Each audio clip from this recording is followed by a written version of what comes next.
Hey friends, welcome back to the channel. Today we're talking about 9 different ways that you can build passive income. I'm gonna break each one down by how hard it is to start, how hard it is to make $100 per month, and how hard it is to keep going once it's live. Now, just to be real with you, I'm still early in my own journey. I'm not sitting on millions or anything, but I've spent a lot of time studying this stuff, testing it, and helping other creators get their first wins. So I wanted to make the video I wish I had when I first started chasing financial freedom. Let's get into it. First off, when I say passive income, I'm using air quotes because passive income isn't really passive. It's not free money or doing nothing.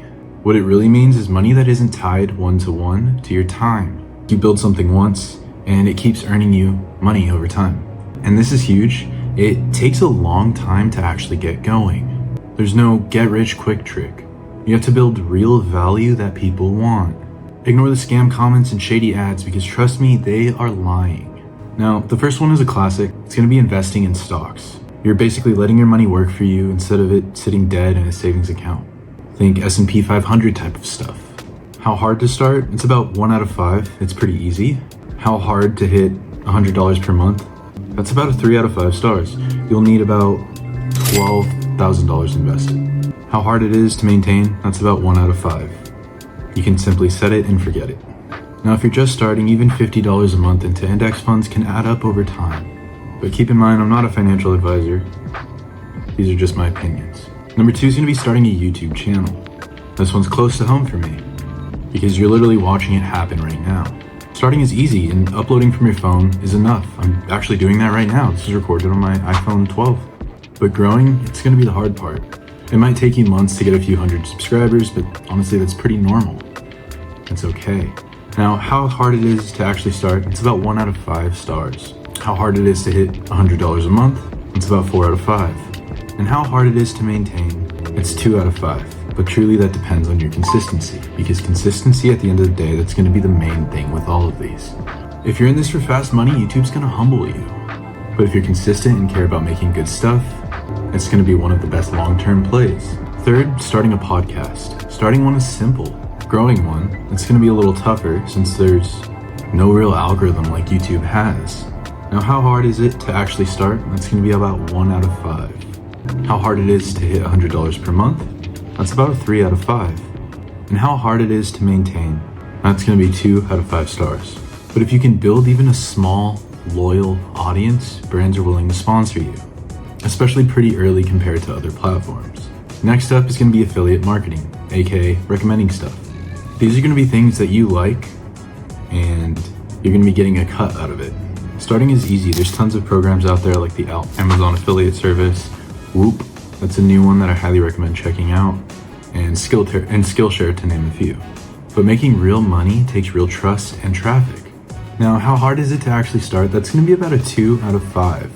How hard is it to hit $100 per month? That'll be a 3 out of 5. And how hard it is to maintain? That's going to be 2 out of 5. If you're already making helpful content, slipping in a couple affiliate links is going to be a no-brainer. Number 5, selling digital products. Ebooks, templates, guides, whatever it may be, you name it. But it's super easy to make something, and it's going to be a little bit harder to sell it. How hard it is to start? That's going to be a 2 out of 5. How hard it is to hit $100 per month? And that's going to be about a 3 out of 5. And how hard it is to maintain? That's going to be 2 out of 5 as well. But your stuff has to actually solve real problems that people care about. Online courses are basically digital products, but they're usually bigger and better structured. You don't need fancy gear to make one. You just need a real skill that you can teach in a way that helps people. How hard is it to start? That's about a 2 out of 5. How hard it is to hit $100 a month? That's going to be also about a 2 out of 5. How hard it is to maintain? 2 out of 5. Platforms like Skillshare make it super easy to host one without needing your own site. Membership communities, private discords, exclusive content spaces. These are great if you already have a small audience that actually trusts you. How hard is it to start? That's going to be about a 1 out of 5. How hard is it to hit $100 per month? That's going to be a 4 out of 5. How hard is it to maintain? That's a 2 out of 5. The real key here is going to be offering real value consistently, not just setting it up and expecting people to throw money at you. Now, number 8 is going to be automating a business. This one's going to be a little bit more advanced starting a service or product business and systematizing it over time, outsourcing, hiring a small team, automating the boring stuff. That's how you make it feel passive. How hard is it to start? That's about a 4 out of 5. How hard to hit $100 per month? That's also about a 4 out of 5. How hard is it to maintain? That's a 3 out of 5. Now that's going to be harder up front, but you get leverage once you build the machine. Last one, build an app, tool, or software as a service product. Now this is going to be the hardest up front, but the upside is going to be insane if you nail it. You can easily get started with platforms such as Lovable.dev, Bolt, Cursor, or Replit. How hard is it to start? That's going to be about a 4 out of 5. With the products above that I just mentioned, that'll drastically help you get started. How hard is it to hit about $100 per month? That's going to be about a 4 out of 5 as well. How hard is it to maintain? It's a 3 out of 5. Even a small tool that solves a very specific problem can turn into real income over time. So that's 9 ways that you can build passive income with various proven systems. Remember, none of this is going to happen overnight, but I promise if you do stick with it, it will happen. If you want to learn more about building income streams as a small content creator, hit subscribe. I'll be breaking down various things along the way. Thanks for hanging out.